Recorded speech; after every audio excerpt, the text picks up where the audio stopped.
Okay, so what goals did I set at the beginning of the semester and did I meet them? At the beginning of the semester, my goals included meeting all the course objectives. Um, Although it was like only two, it's still the course objectives within the course objectives. But attaining a knowledgeable foundation and abilities to treating mental illness and improving my interpersonal skills. I believe I met the goals, attending all the classes and completing the course requirements. Also, once I know that we were like really going into all of the types of questions for the exam, I really wanted to kind of get to know and dissect each of the questions, and so that was really helpful.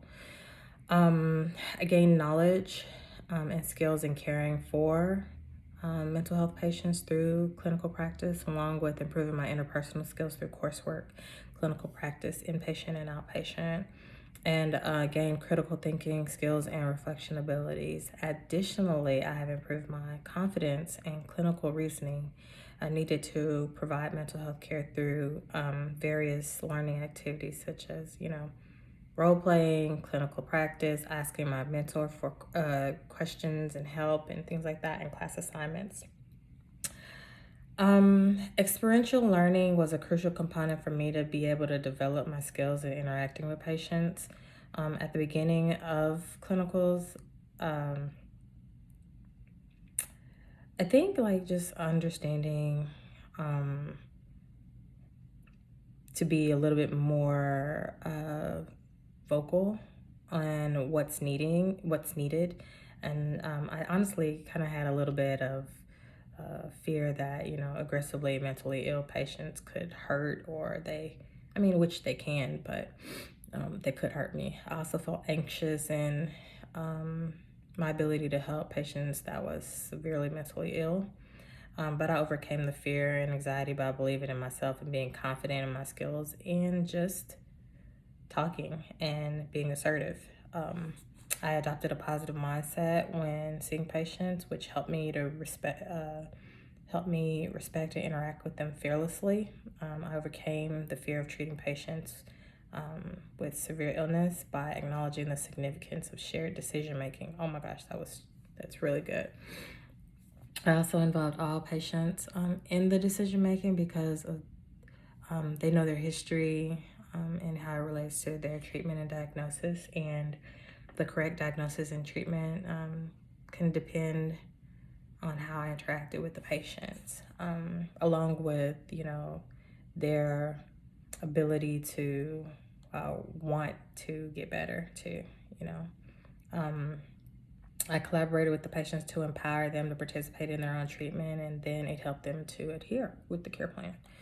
I also managed my anxiety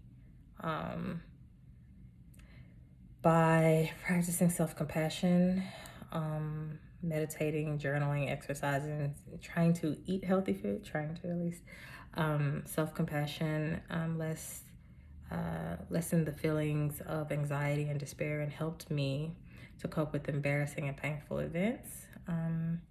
I also further managed my anxiety and self-doubt by talking with my mentor and peers, and also, the reflections and stuff, and it helped me to, feel better about things, and also reading your feedback and stuff too.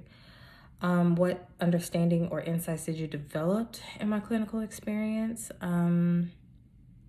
Time management is a key. How to appropriately care for patient while getting support from my mentor, the preceptor. She was invaluable, but also her colleagues helped too. Just gaining knowledge from all of them. Quality patient care depends on effective communication.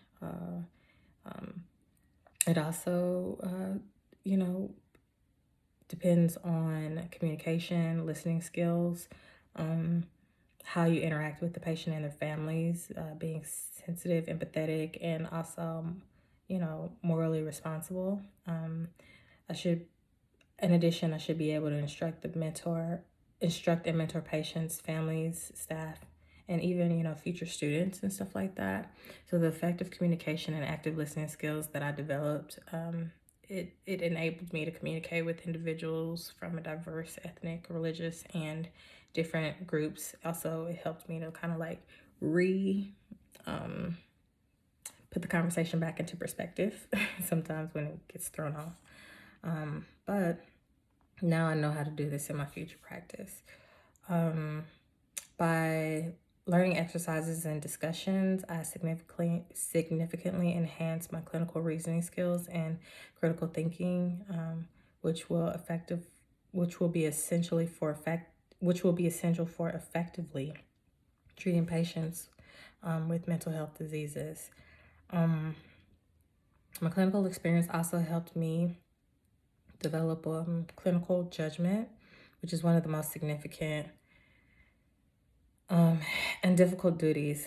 Understanding when a patient is telling you the truth, not the truth, understanding how to get the patient to open up, helping them understand you as a whole and then you understand them as a whole. How has reflective practice impacted me as a person? Honestly, I don't like it, but I understand that it's needed. Like, when I say that, I mean I don't like a video, but I think I will do it. As a provider, maybe reflective practice, writing things down, how it went, what I could have done better, what could have gone worse, things like that, to help me. And yes, I'll continue it, but maybe not by video. But all in all, I do think that it was helpful. And it takes courage and openness to reflect because it exposed my practice, me as a whole, to scrutiny. And reflective practice doesn't mean it has to be always be video or writing things down. It could be, talking to peers and others, and act upon criticism. So I do think that I will use it, and I will consistently use it. I just got to figure out how I'm going to use it. But yeah, I think I will be able to recognize and value favorable events through reflections, and it will help me to practice and provide better services, and it'll boost my confidence and help me feel proud about my accomplishments, but also help me to learn from my mistakes and develop better strategies for the future and demonstrate my abilities and qualities to others. So, yeah.